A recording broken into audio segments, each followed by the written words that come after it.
Merhaba sevgili hanımlar, değerli takipçilerim. Ayşe'den Örgüler YouTube kanalıma hoş geldiniz. Şöyle gördüğünüz gibi Alize Angora Gold simli ile karşınızdayım. Krem rengi bir ip kullanıyorum. Tığım 4 numara 1,60 milim. Şöyle daha önce modeli size anlattığım bir modelimin kol ve yaka kesimini yelek yapmak isteyen arkadaşlarımız için pratik bir şekilde kol ve yaka kesimini nasıl yapabilirsiniz onu sizinle paylaşacağım.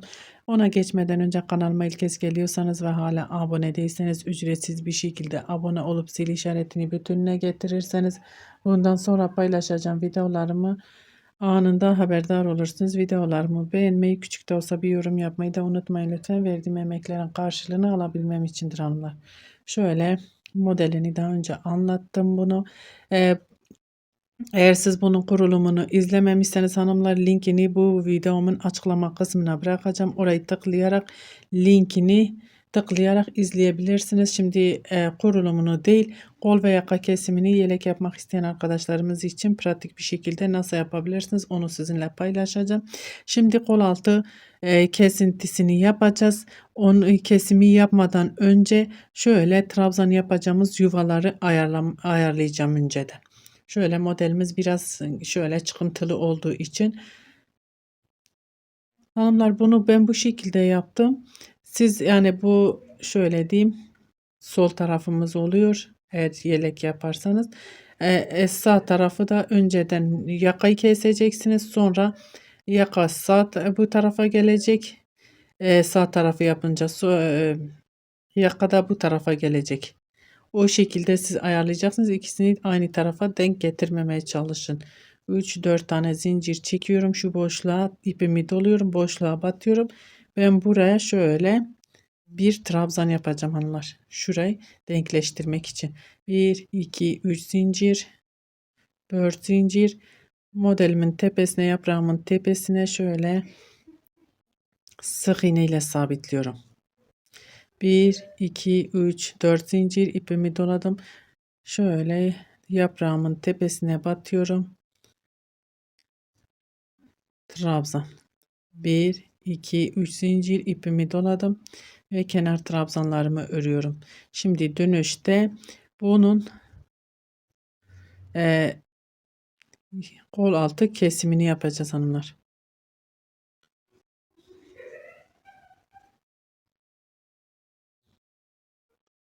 Bir, iki, üç zincir ve dönüyorum.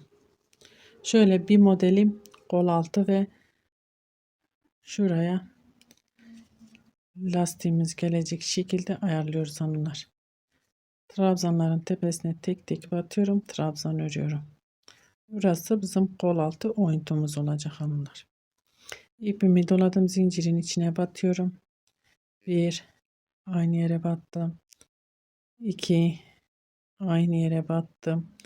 3 tane trabzan. Buradaki trabzanın tepesine batıyorum. Şöyle trabzan. Zincirin içine girdim. 1, 2, 3, 4 trabzan. İpimi doluyorum. Buradaki sık iğnenin içine batıyorum. Şöyle trabzan. İpimi doladım. Diğer zincirin içine girdim. 1, 2, 3, 4 trabzan. İpimi doladım. Buradaki trabzanın tepesine batıyorum. Şöyle trabzan. Burası bizim kol altı oyuntumuz olacak hanımlar. Ben şöyle her zaman anlatıyorum. Model anlattığım küçük parçaların üzerine kol ve yaka kesimini anlatıyorum hanımlar. Onun için şöyle temsili. Burada 4 tane trabzanımız var. Burada 4 tane trabzan devam ettireceğiz. Geri kalanı şöyle.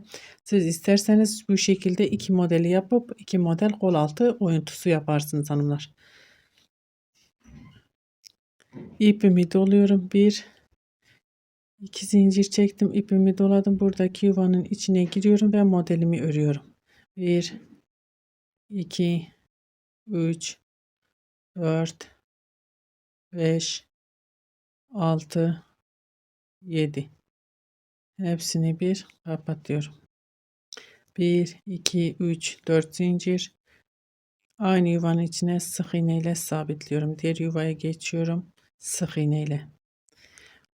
Burada yine modellerimi öreceğim. Normal bir şekilde kol altı kesintimizi yaptık. Şimdi modelimizi öreceğiz. Şuraya gelene kadar. Normal bir şekilde modelimi örmeye devam ediyorum hanımlar. Oraya geldiğimde yaka kesimini beraber yapacağız inşallah. Ben şimdi örmeye devam edeyim yakaya gelene kadar. Evet hanımlar, şöyle yaka kısmına geldim. Bir iki yaprağımı yaptım. 4 zincirimi çektim. Şimdi üçüncü yaprağımı şöyle ipimi doluyorum. Battım. 1 2 3 4 7 tane yapmıyorum hanımlar. Hepsini bir kapattım. Bir zincir çekmeden ipimi doluyorum ve kenar trabzan yapıyorum. Burada şöyle iki tane zincirimiz var. Zincir çekmedim. Bunlar 7 tane olması gerekirken ben 4 tane ördüm.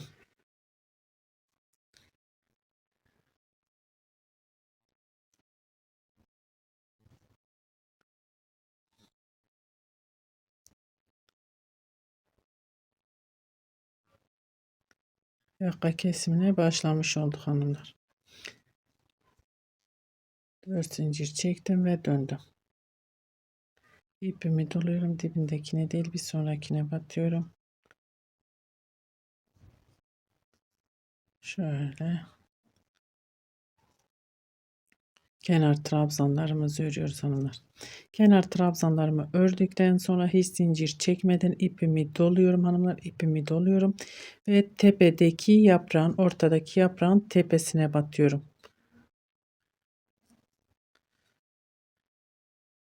Bir, 2, 3 zincir ipimi doladım. Aynı yere battım.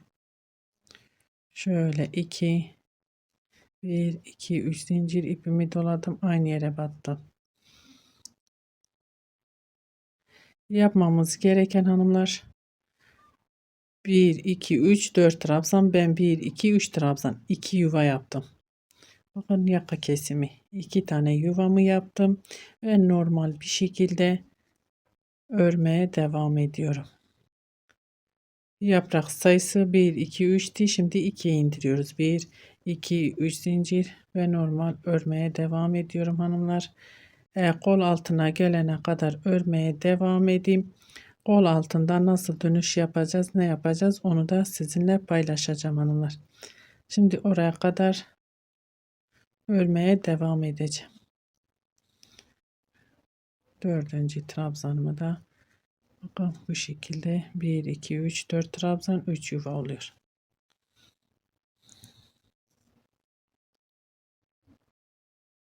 Evet hanımlar, kol altına geldik. Burada yuvamı 1, 2, 3 yuvamı yaptım. 1, 2, 3 zincir. Şuradaki yaprağın tepesine şöyle sık iğne ile sabitliyorum. 1, 2, 3 zincir ipimi doladım ve trabzanlarımın tepesine batıyorum. Şöyle trabzan örüyorum. 1, 2, 3, 4. Burada da şöyle 4 tane trabzanımız var. Yine 4 tane ile devam edeceğim. 1, 2, 3 zincir ve dönüyorum. 4 zincir ve dönüyorum hanımlar. Artık kol altıyla bir işimiz kalmadı. Kol altı oyuntusunu bitirdik ve dönüşümüzü de bu şekilde sağlamış oluyoruz. 2 zincir ipimi doladım.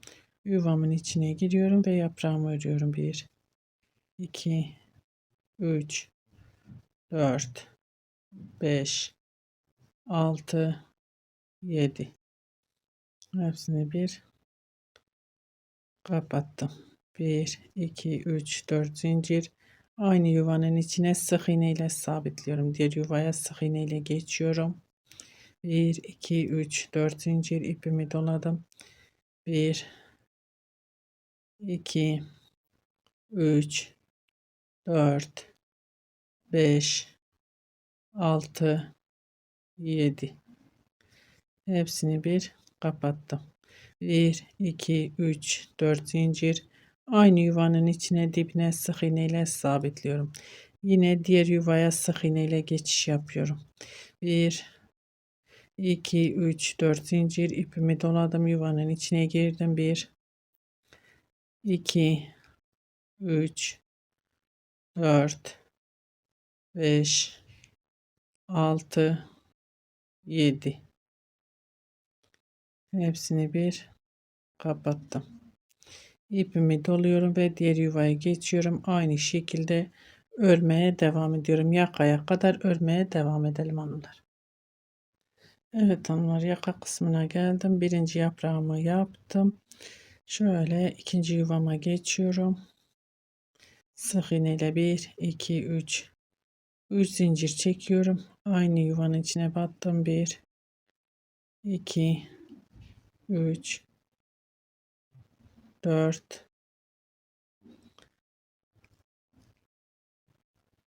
şöyle hepsini 5 tane yapmak istiyorum. Şöyle tamamını yapmak istiyorum hanımlar.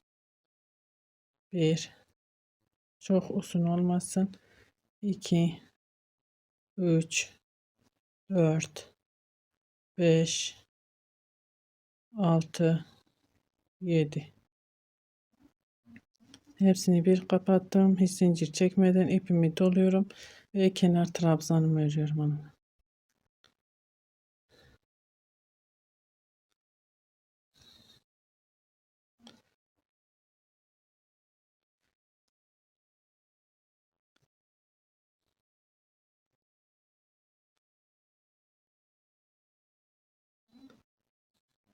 1, 2, 3, 4 zincir ve dönüyorum hanımlar. Dibindekine değil bir sonrakine batıyorum ve kenar trabzanlarımı örüyorum.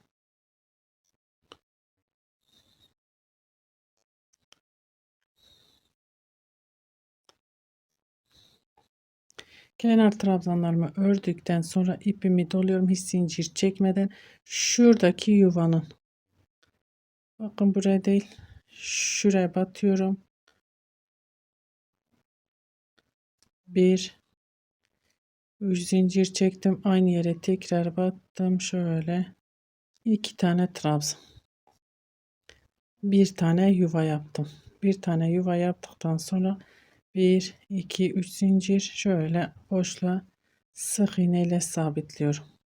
1, 2, bakın şu iki modelin arasına 3 zincir ipimi doluyorum. Ortadaki yaprağın tepesine batıyorum ve normal bir şekilde 4 tane trabzanımızı yapıyoruz. Bir trabzan yaptım, 3 zincir, 2, 3 zincir, 3, 3 zincir, 4. 1, 2, 3 zincir, 2 modelin arasındaki boşluğa batıyorum. Sık iğne ile sabitliyorum. Bu şekilde geliyorum. Dönüşümü sağlayıp yine yaka kısmına gelince kesime beraber devam edeceğiz hanımlar. Evet hanımlar, yaka kısmına geldim. Bütün olan modelimi ördüm. İpimi doluyorum. Burada bir tane yuvamız var. İçine giriyorum. 1, 2, 3, 4, 5, 6, 7. Hepsini bir kapatıyorum. 3 yaprak, 2 yaprak, tek yaprak.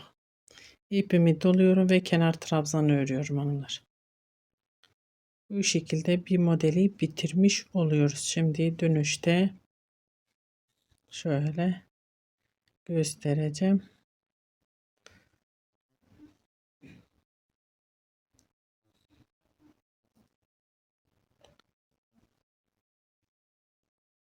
Bir, iki, üç, dört zincir ve dönüyorum.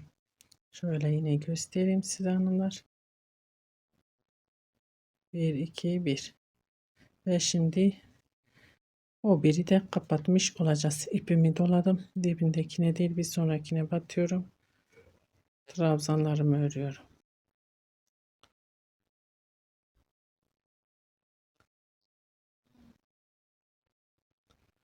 Trabzanlarımı ördüm. İpimi doluyorum hiç zincir çekmeden.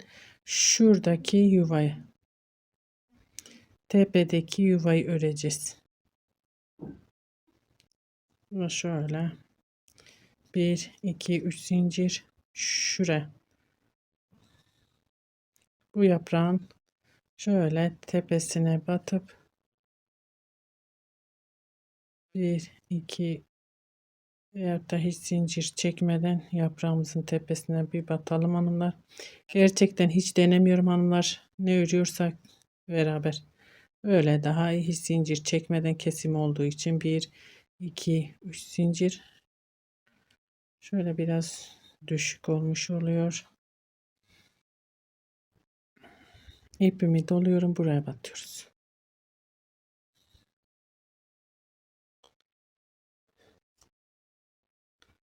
Bu şekilde bir modelimiz bitmiş oldu. 1 2 3 zincir ipimi doluyorum. Şöyle 3 zincir ipimi doluyorum. 2 yuva yapıyoruz hanımlar. Yine 1 2 3 2 indireceğiz. Kesim yapıyoruz halen. 1 2 3 zincir. Şu ara boşluğa batıyoruz, sık iğne. 1 2 3 zincir ipimi doladım. Bakın hanımlar, gerçekten yaka kesimi bu şekil hangisi nasıl daha iyi geliyorsa sizde, ben hiç denemiyorum. Sizinle beraber ne yapıyorsam önceden hiç denediğim bir şey değil. Modelleri de o şekilde zaten, yani her seferinde yeni model ördüğümde yaka kesimini falan sıfırdan yapıyorum ve hiç arkadan denemiyorum. Bu modele nasıl bir yaka kesimi ne olur. Gerçekten hepsini doğal olarak spontane nasıl oluyorsa sizin karşınızda, sizinle beraber sizin de fikriniz olsun. Aynı şekilde deneme yanılma yöntemi oluyor hanımlar. Şimdi ben yine gelip döneceğim. Yakaya gelince beraber devam edeceğiz. Evet hanımlar, şimdi yine yakaya geldim. Tam olan modelimi ördüm. İpimi doluyorum. Şöyle yuvamın içine girdim. 1 2 3 4 5 6 7, hepsini bir kapatıyorum. 1 2 3 4 zincir dibine batıyorum, sık iğne ile kapatıyorum. Diğer yuvaya geçiyorum. 1 2 3 4 zincir ipimi doladım, yuvanın içine battım. 1 şöyle 2 3 4 5 6 7, hepsini bir kapatıyorum. İpimi doluyorum ve kenar trabzanımı örüyorum. Hiç zincir çekmeden, bir yere atmadan hanımlar. Bu şekilde. Bakın.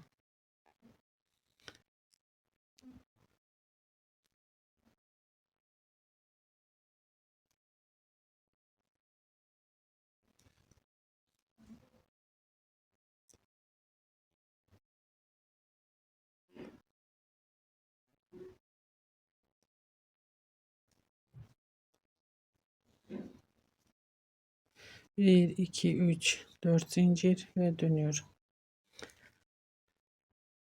Dibindekine değil, bir sonrakine batıyoruz. Hanımlar, birinci modeli kestikten sonra hepsi artık tekrar. Kaç tane model keserseniz kesin, onun tekrarı olacak. Hiç şimdi zincir çekmeden, bakın zincir hiç çekmeyeceğim. Şuradaki, bakın şuna tepesine batacağım. İpimi doluyorum. Hiç zincir çekmeden buradaki yaprağın tepesine batıyorum. Şöyle trabzanımı örüyorum. 1 2 3 zincir ipimi doluyorum. Aynı yere batıyorum. İkinci trabzanımı. Bakın, burayı kontrol edelim. Ne yaptıysak aynı şekilde.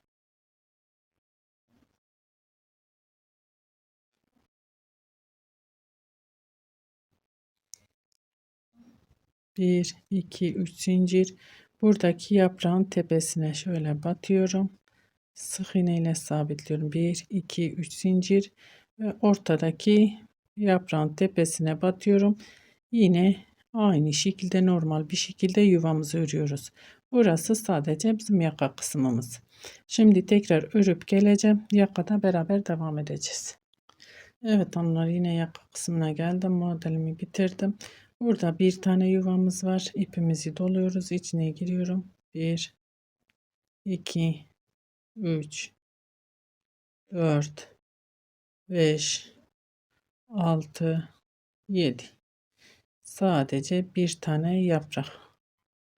Burada yaptığımız gibi ve bu modeli de böyle şekilde bitirmiş oluyoruz. İpimi doluyorum ve kenar trabzanlarımı örüyorum hanımlar. Hiç zincir çekmeden.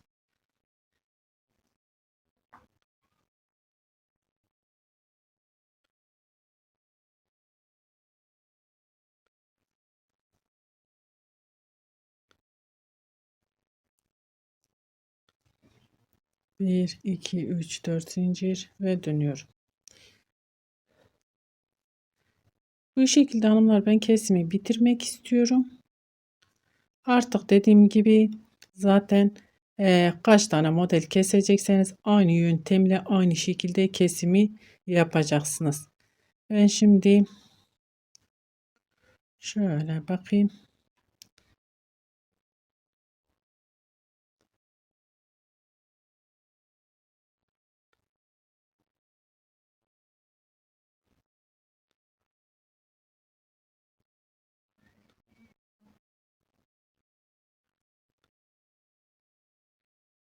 İpimi doluyorum buradaki. Şöyle kesim yapmayacaksak hanımlar şöyle yapıyoruz. 1 2 3 zincir. Ben burada artık kesimi bitirdim. Buradaki şu yaprağın tepesine batıyorum. Buradaki ikinci modelimizi de bitirmiş oluyor. 1 2 3 zincir, ipimi doluyorum ve tepeye. Ben artık şöyle göstereyim, kesimi yapmayacağım hanımlar. Ben bunu bir model düz olarak örmek istiyorum. Onu kamera arkasında yapacağım. Şöyle yaka kesimimiz daha bir net ortaya çıkmış oluyor o zaman hanımlar. Ben bir model bu şekilde düz örüp geliyorum. Evet hanımlar, şöyle yaka kesimimi bitirdim. Gördüğünüz gibi gerçekten şahane bir yaka oldu. Kol altı da aynı şekilde. Yelek yapmak isteyen arkadaşlarımız bu şekilde. Şöyle daha net nasıl gösterebilirim? Şöyle çiçeğimizi kenara alalım daha rahat gösterebilmek için. Bakın bu şekilde kesim yapacaksınız hanımlar. Umarım anlatabilmişimdir. Beni tercih edip izlediğiniz için çok teşekkür ederim. Bir dahaki videomuzda görüşmek üzere. Hoşça kalın.